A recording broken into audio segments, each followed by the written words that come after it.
And we're experimenting a pancake. What makes a pancake different? It's because I'm speaking and spitting onto the batter. Bukanda forever! Sa Gabi Nag-Ri-Ride, sa Gabi Nag-Vlo-Vlog. Yeah! Ipapay pichapay!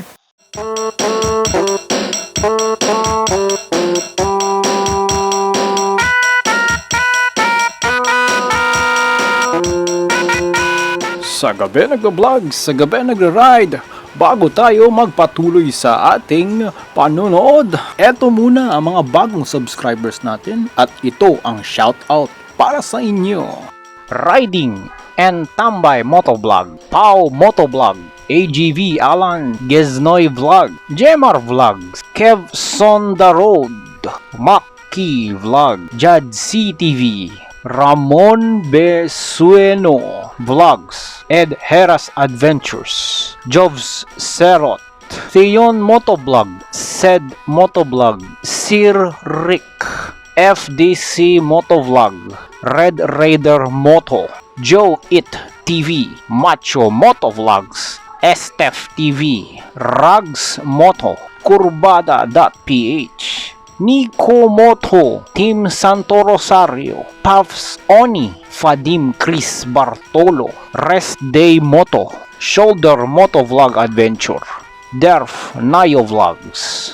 At sa mga nag-comment, salamat din. Ito sila: Pau Motovlog, Kekovloy Motovlog, Obyax Motovlog, Mommy Motovlog, Blip Moto, Emir Cade and Luces, Moto Bistag Vlog, Kojak Lakwachero, JM Vlog, Mekai TV, Coach Jet Parody, and Daddy Chris TV. Ito naman ang mga special mention natin: John Paul Del Agua, Samuel Del Agua, Queenie Anderson, Jaspel Del Socorro, Patrick Del Socorro, Patricia Bacolinaw, Elisa Luces, Eduardo Lelis Del Agua, Maria Lolita Del Agua, New Media Arbor Bacolinaw, Jenica Shane, Catherine Santos, Angelica Freyas, Nats Bacolinaw, Ems Luces,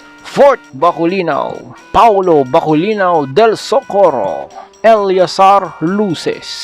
Salamat po sa pagtitiwala at pagsusubscribe sa ating understandable YouTube channel.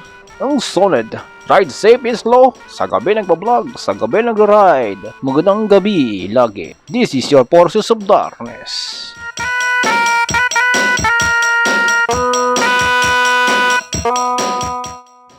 Sa karamihan, kapag nakulangan ka ng asim, nauumay ka. Sa kabila naman, kapag umaapaw ang alat, nakakahilo. Pero iba talaga kapag natuyuan ka.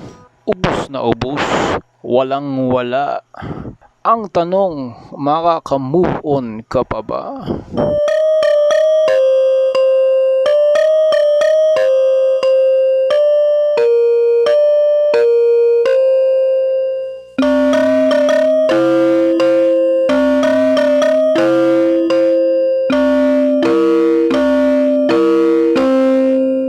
Kapag motorsiklo, iba na naman. Kapag motor, hindi nauubusan kahit tuyo ka na. Lagi itong merong reserba. Laging may asim na sisingaw talaga. Lagi itong may ibubuga kahit ang alat ay nakakaloka nga. Magagaling talaga ang mga nag-isip ng mga ganito para sa motorsiklo. Tila ata napaka-eksperto nila sa pag-move on na gusto lagi nilang umusad. Iba talaga sila. Sana karamihan sa atin nakaka-move on para hindi natin ulit-ulitin ang pagkakalugmok at pagkakapako sa nakaraan.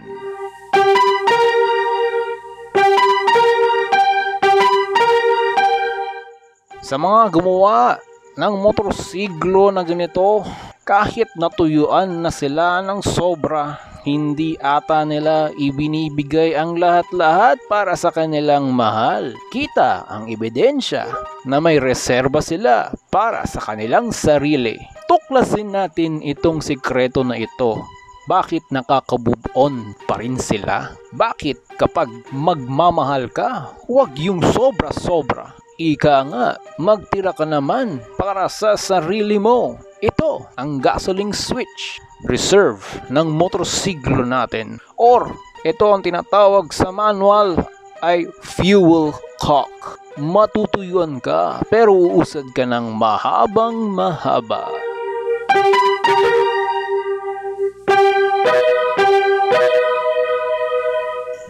Marami sa atin ang ayaw magbasa ng manual ng motor. Pero dito sa channel na to, kami ang magbabasa para sa inyo at magpapaintindi kung ano ba talaga ang mga ito. Kahit na tuyong-tuyo na ang mga utak nyo sa kakabasa nito, pero sa huli napakaikli lang pala ng kakailanganing mong basahin. Kaya simula na, basa!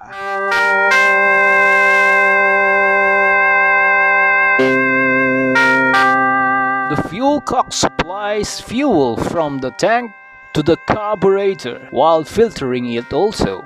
The fuel cock has 3 positions. Number 1, arrow mark pointing to the black circle pertaining to the diagram below. With the arrow mark pointing to this position, fuel will not flow. Always return the lever to this position when the engine is not running. Diagram below, that's off. Number 2, arrow pointing to that symbol below on the diagram. With the arrow mark pointing to this position, fuel flows to the carburetor. Normal riding is done with the lever in this position. Showing in the diagram below, that's on, normal position, as they say. Number 3, arrow mark pointing to the symbol or the diagram below. This indicates reserve. If you run out of fuel while riding, move the lever so that the arrow mark is pointing to this position. Fill the tank at the first opportunity. Be sure to set the lever back to the normal position symbol as shown after refueling. Diagram below is reserve.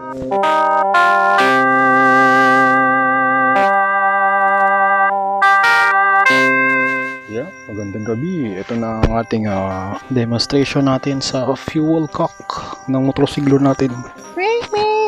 Ang motorsiklo natin ay YTX 125 at ipapakita natin dito paano gumamit ng fuel cock.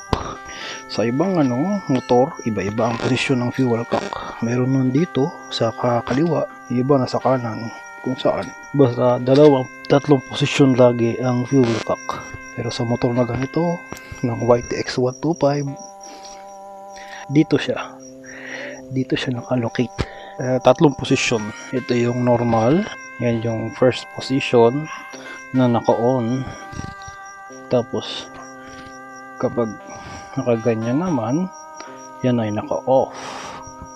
Yan, naka-off ang fuel. Yan, kitang-kita nyo. Kapag ginanon mo naman, yan ay magkakaroon ng reserve kapag nawalan ka ng gasolina. Pwede ka pang umandar para makahanap ng gasolinahan. Titingnan natin kung anong nagiging epekto ng tatlong posisyon na yan. Yan ang position number 1, which is flow, yung normal position ng fuel cock. So i-start na natin ang motor. Electric start. Yan, normal yan. Hindi yan titigil hanggang sa maubos ang gas. Kasi normal position. Flow ng flow. Yung fuel, yung gasolina mo galing sa gas tank, doon. Okay? Okay, off natin. Yun ang first position. Yung flow. Normal position. Tapos, yung pangalawa naman yung off position. Nandito. Yan, nakikita nyo.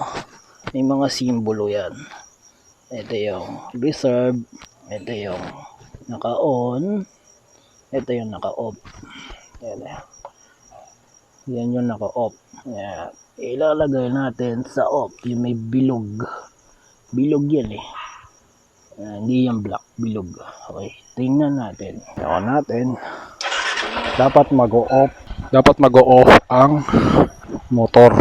Kasi naka-off ang fuel niyan. Okay, lalayo tayo para makita natin yung nag-off ang motor. Yan, hintayin natin.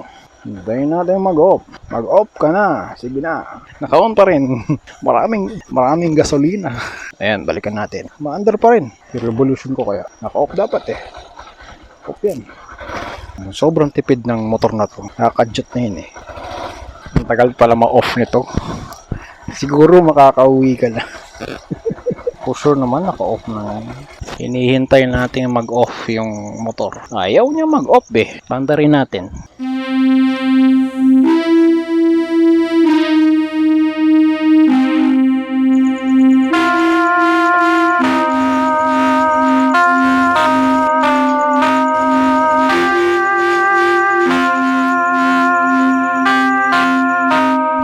Okay, yan na, namatay na. Yan, dahil naka-off. Yan, tagal ganun katipid yan. Ngayon, kapag nawalan ka ng gasolina at naka-on, gaganyan nyo lang yan. At syempre, normal, katulad ngayon, nakapultang tayo, mag-on na. Babalik ulit ang kanyang sigla.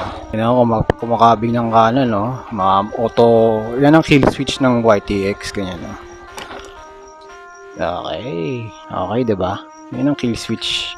Kabig mo na ng kanan, may kill switch yan. Kapag nag-reserve kayo at dahil nawalan kayo ng gasolina, yun ang hudyat nyo at na-select nyo sa reserve position, ipabalik nyo ulit kapag napag-gasolinahan sa normal position, pababa. Yaw. Yan na po mga kaibigan, ang demonstration ng fuel cock o ang reserve sa Ming Ming.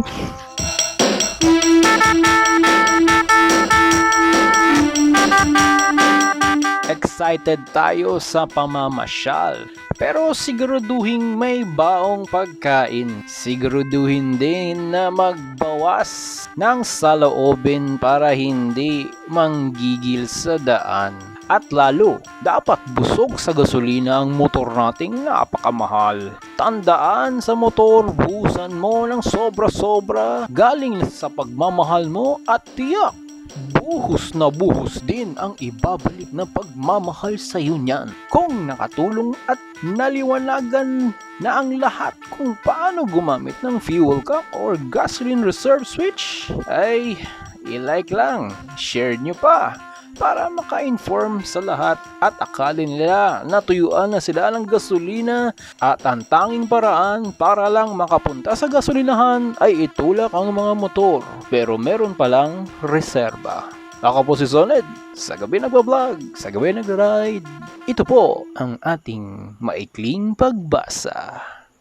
Magandang gabi.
Sa gabi nagro-ride, sa gabi nagbablog.